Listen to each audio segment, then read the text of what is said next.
आज पड़ोसी ये हैं मिस्टर मनसुख। उम्र 60 साल। वैसे तो इनकी उम्र है राम नाम जपने की, पर मनसुख दिन रात अलग अलग लड़कियों का नाम जपते रहते हैं। अरे लड़की, सुन तो, तेरा नंबर क्या है? अंकल, अभी तो आपका नंबर है, अर्थी बुक कर लो अपने लिए। अरे अभी तो मैं जवान हूँ लड़की, सफेद बालों पे मत जा। मनसुख राम को लड़कियां छेड़ने की गलत आदत थी। पत्नी बहुत पहले गुजर गई थी, जिसके बाद मनसुख खुले बैल की तरह हो गए। जहां दिखी नारी वहां लाइन मारी। मनसुख राम के पड़ोसी सोनी जी के यहाँ नई बहू आई।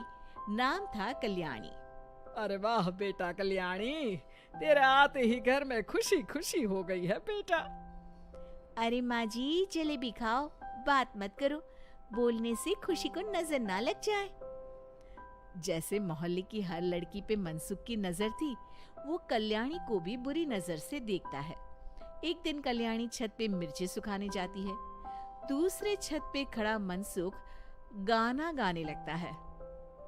उफ उफ मिर्ची, हाय हाय मिर्ची, देखे तो तुझे लग जाए मिर्ची।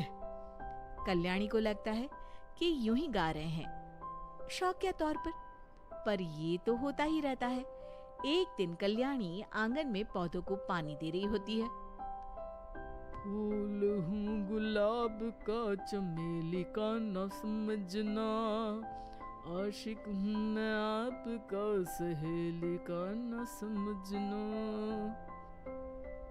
कल्याणी को ये बात बहुत अजीब लगती है, क्योंकि शायरी बोलते वक्त मनसुख उसी की तरफ देख रहा था। वो अंदर जाती है और अपनी सास को कहती है, ये जो हमारे पड़ोसी हैं। अरे दूर रहना उससे। हाँ, दूरी रहूंगी, पर ये थोड़े अजीब नहीं है? अरे अजीब, आवारा, ठरकी, पता नहीं क्या क्या आदमी है वो। हर लड़की पर नजर डालता है वो।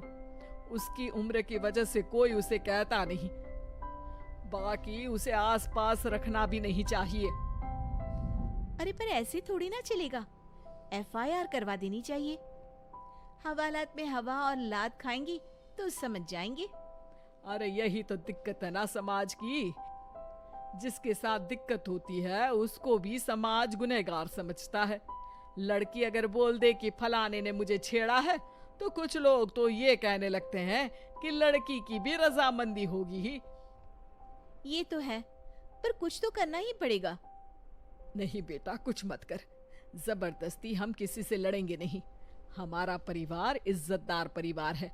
कीचड़ में जाएंगे तो हम भी तो गंदे हो जाएंगे ना। लेकिन सासू माँ, कीचड़ में जाए बिना गंदगी कैसे साफ होगी? अरे बेटा, मैं तो यही कहूंगी कि तू नई बहू है, अपना रुतबा बना बाकी औरतों में। अपनी समझदारी से, अपने काम से इन चक्करों में मत पड़ बेटा। बहू सास की बात ना चाहते हुए भी मान लेती है। और कई ऐसे मौके आते हैं जब मनसुख बहू पर उल्टे कमेंट्स करता है। जैसे एक दिन जब बहू छत पर सफाई कर रही होती है, तो मनसुख छत पे आकर गाना गाने लगता है। तेरा ध्यान किधर है, तेरा हीरो इधर है, तेरा हीरो इधर है। मेरा ध्यान तो आपकी हरकतों पे ही है, थोड़ा आप भी ध्यान दो कि क्या कर रहे हो आप।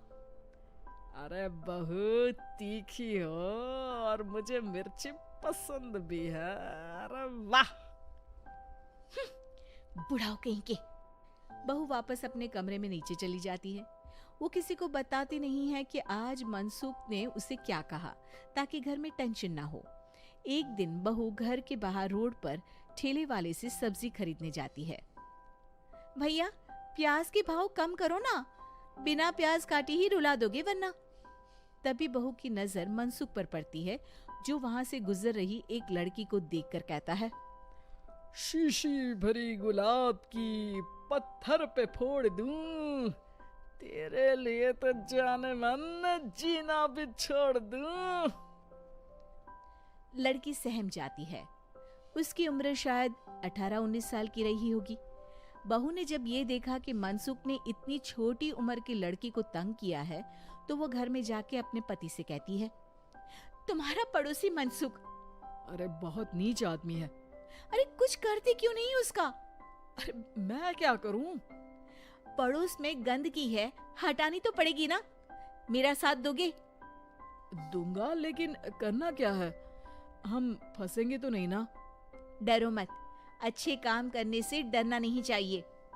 उस दिन कल्याणी अच्छे से तैयार होती है और मनसुख के घर जाती है। अरे वाह, आज तो घर में चांद उतर आया है। आपकी शायरी, आपके गाने मुझे यहाँ खींच लाए। शाम को मेरे पति और सास घर पर नहीं रहेंगे, आप मेरे घर आ सकते हैं चाय पीने।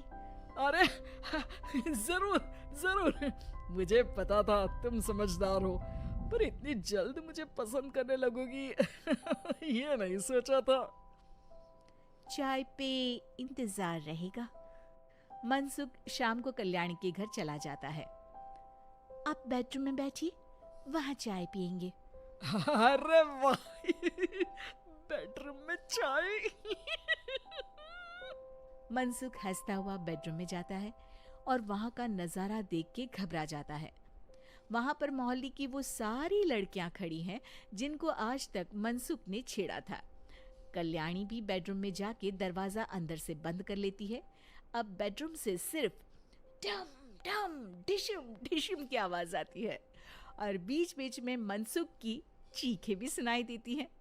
अरे माफ कर दो बिटिया, अरे नहीं नहीं नहीं, अरे डंडे से नहीं, अरे लग जाएगी।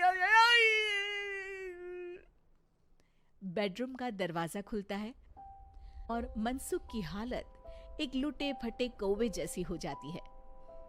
किए की सजा तो मिलनी ही थी आपको, लेकिन आपकी और आपसे ज्यादा हमारी इज्जत का भी ख्याल रखना था, इसलिए इस बार शांति से धर धर के धरना किया हमने आपकी। अगर जरूरत पड़ी तो बाहर जुलूस भी निकाल सकते हैं। आप ऐसी गलती नहीं करूंगा, मुझे माफ कर दो। बहू मनसुख को बाहर छोड़ने जाती है। मनसुख अपने घर की तरफ बढ़ता है। वैसे आपको चाय कैसी लगी? मनसुख अपने दुखते गाल पे हाथ रख के कहता है, कड़क